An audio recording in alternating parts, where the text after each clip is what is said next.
যদি কাউকে ক্রীড়া পুরস্কার দেওয়া হবে, আগে তার ডিএনএ টেস্ট করা হতো, যে তার যার অপেক্ষায় সারা বাংলাদেশ তাকিয়ে আছে, যার আগমনে বাংলাদেশে আবারও পরিপূর্ণভাবে গণতন্ত্র প্রতিষ্ঠিত হবে, বাংলাদেশের জনগণের ভোটের অধিকার নিশ্চিত হবে, বাংলাদেশের সবচেয়ে জনপ্রিয় নেতা, জননন্দিত নেতা বিএনপির ভারপ্রাপ্ত চেয়ারম্যান জনাব তারেক রহমান এবং আমাদের মাঝে উপস্থিত আমাদের ঢাকা থেকে আগত অতিথিবৃন্দ এবং আজকের এই অনুষ্ঠানে লন্ডনের বাংলাদেশ জাতীয়তাবাদী দলের আদর্শের বিভিন্ন পর্যায়ের নেতৃবৃন্দ, ইলেকট্রনিক্স প্রিন্ট মিডিয়ার সাংবাদিক ভাইরা, সবাইকে আসসালামু আলাইকুম ওয়া রাহমাতুল্লাহ। বক্তব্য অনেক হয়েছে। আমাদের প্রধান অতিথি তিনি বক্তব্য রাখবেন। আমি শুধু সংক্ষেপে বলতে চাই, শহীদ রাষ্ট্রপতি জিয়াউর রহমান আমাদের প্রিয় নেত্রী দেশনেত্রী বেগম খালেদা জিয়ার কনিষ্ঠ পুত্র এবং আমাদের বিএনপির ভারপ্রাপ্ত চেয়ারম্যান জনাব তারেক রহমানের স্নেহধর ছোট ভাই মরহুম আরাফাত রহমান কোকো। তিনি একজন রাজনৈতিক পরিবারে জন্মগ্রহণ করেও তিনি রাজনীতির ধারে কাছেও কখনো ছিলেন না। আপনারা যদি একটি ছবি লাগানো আছে, সেই ছবিটির দিকে যদি তাকান, যে ছোট ভাই বড় ভাইকে ক্রিকেটের ব্যাট কিভাবে ধরতে হয় সেটি শিখিয়ে দিচ্ছেন। আমি মনে করি বড় ভাই হিসেবে আজকে আমাদের মাননীয় ভারপ্রাপ্ত চেয়ারম্যান মহোদয় গর্বিত যে তার ছোট ভাইয়ের হাত থেকে কিভাবে ক্রিকেটের ব্যাট চালাতে হয় সেটা তিনি শিখছেন। আজকে মরহুম আরাফাত রহমান কোকো তিনি বাংলাদেশের ক্রিকেট অঙ্গনে যে ভূমিকা রেখে গেছেন, তার যে ভবিষ্যৎ ক্রিকেট নিয়ে যে স্বপ্ন ছিল এবং সেই স্বপ্নকে বাস্তবায়ন করার জন্য তিনি বাংলাদেশের ক্রিকেটের আনাচে কানাচে তৃণমূলের সব জায়গায় তিনি ছুটে বেরিয়েছেন এবং তিনি ডেভেলপমেন্ট কমিটির চেয়ারম্যান ছিলেন এবং তিনি ক্রিকেট উন্নয়নের জন্য যে একাডেমি করেছিলেন, সেই একাডেমির মাধ্যমে বাংলাদেশে যে তারকা ক্রিকেটার বের হয়ে এসছে, আজকে সেই ক্রিকেটাররা এখন পর্যন্ত তারা অনবদ্য পারফরমেন্স করে যাচ্ছে। আমরা যদি একটু পিছনের দিকে তাকাই, মহান স্বাধীনতার ঘোষক শহীদ রাষ্ট্রপতি জিয়াউর রহমান যখন মহান মুক্তিযুদ্ধের ঘোষণা দিয়েছিলেন, স্বাধীনতার ঘোষণা দিয়েছিলেন, সেই ঘোষণার মাধ্যমে সারা বাংলাদেশের মানুষ, আপামর সাধারণ মানুষ দীর্ঘ 9 মাস যুদ্ধ করে বাংলাদেশকে স্বাধীন করেছিলেন। শহীদ রাষ্ট্রপতি জিয়াউর রহমান তিনি নিজেও রণাঙ্গনের একজন যোদ্ধা ছিলেন এবং স্বাধীনতার পরবর্তীতে তাকে বীরোত্তম খেতাব প্রদান করা হয়।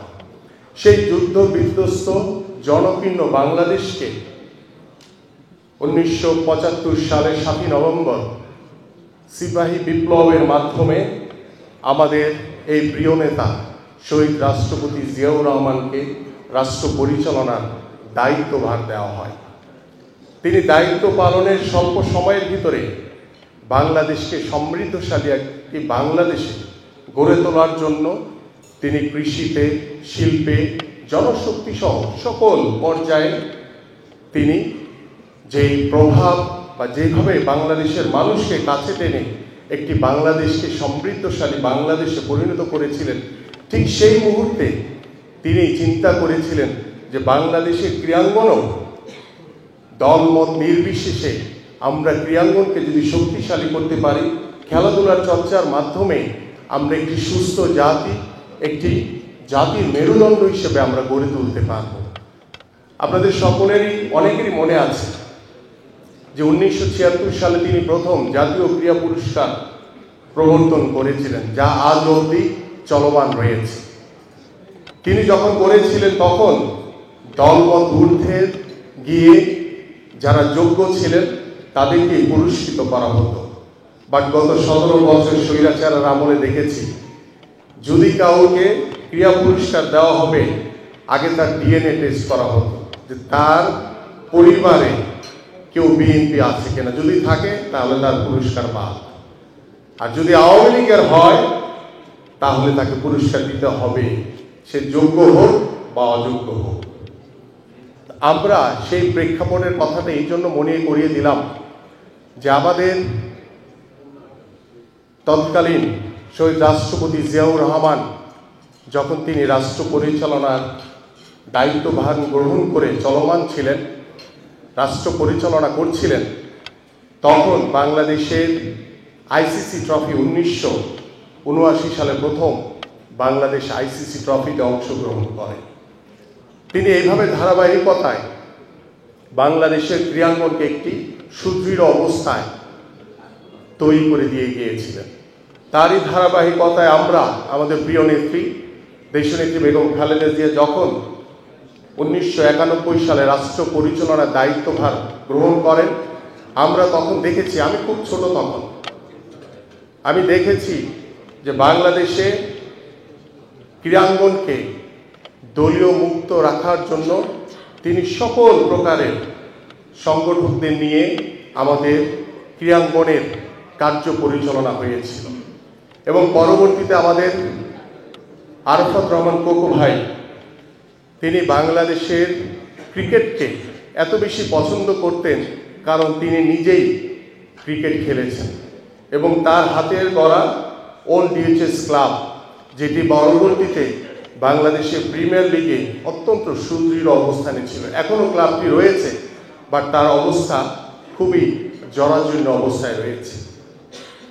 আমরা স্বল্প সময়ের ভিতরে আমাদের মীর শাহ আলম একটি কথা বলে গেছেন যে শহীদ চান্দু স্টেডিয়াম বাংলাদেশের ইতিহাসে 6 মাসের ভিতরে একটি ক্রিকেট আন্তর্জাতিক মানের স্টেডিয়াম তিনি তৈরি করেছিলেন। এবং আমাদের সেই চট্টগ্রামের যে স্টেডিয়াম রয়েছে সেখানেও দ্রুত সময়ের ভিতরে সংস্কারের মাধ্যমে একটি আন্তর্জাতিক স্টেডিয়ামে তিনি পরিণত করেছিলেন। আপনাদের সকলেরই মনে আছে, প্রথম যখন বাংলাদেশ বিশ্বকাপ খেলবে 1997 সালে যে আইসিসি ট্রফি এবং অ্যাস্ট্রোটার্ফে খেলতে হয়, সেই অ্যাস্ট্রোটার্ফের প্রবর্তন করেছিলেন আমাদের সেই মরহুম আরাফাত রহমান কোকো। তারই ধারাবাহিকতায় বাংলাদেশ 1997 সালে আইসিসি ট্রফি জয়ের মাধ্যমে প্রথম বাংলাদেশে বিশ্বকাপ খেলার যোগ্যতা অর্জন করে। আরেকটি কথা বলে আমি শেষ করব। শহীদ রাষ্ট্রপতি জিয়াউর রহমান তার যে চিন্তাধারা ছিল ক্রীড়াঙ্গন নিয়ে, তিনি ক্রীড়া কূটনীতির মাধ্যমে বিদেশ থেকে কিভাবে রিলেশন সম্পর্ক বিল্ড আপের মাধ্যমে কিভাবে বিদেশি কোচ, বিদেশি খেলোয়াড়দেরকে এনে বাংলাদেশে খেলিয়ে বাংলাদেশকে আন্তর্জাতিক পর্যায়ে আরও সুদৃঢ় অবস্থানে পৌঁছে দেওয়া যায়, সেই ক্রীড়া কূটনীতির প্রবর্তন করেছিলেন আমাদের শহীদ রাষ্ট্রপতি জিয়াউর রহমান। এবং তার ধারাবাহিকতায় আমরা আরাফাত রহমান কোকো ভাইয়ের সময় দেখেছি যে তিনি অস্ট্রেলিয়া থেকে, এখানে আশরাফুল রয়েছে, ও ভালো বলতে পারবেন, যে তিনি অস্ট্রেলিয়া থেকে বিভিন্ন সহযোগিতার মাধ্যমে বাংলাদেশের ক্রিকেটকে কিভাবে ডেভেলপ করা যায়, কিভাবে তৃণমূলে ছড়িয়ে দেওয়া যায়, কিভাবে আমরা আন্তর্জাতিকভাবে ক্রিকেট অঙ্গনে নিজেদের অবস্থানকে আরও সুদৃঢ় করতে পারি, সেই পরিকল্পনাগুলো নিয়ে তিনি কাজ করেছিলেন।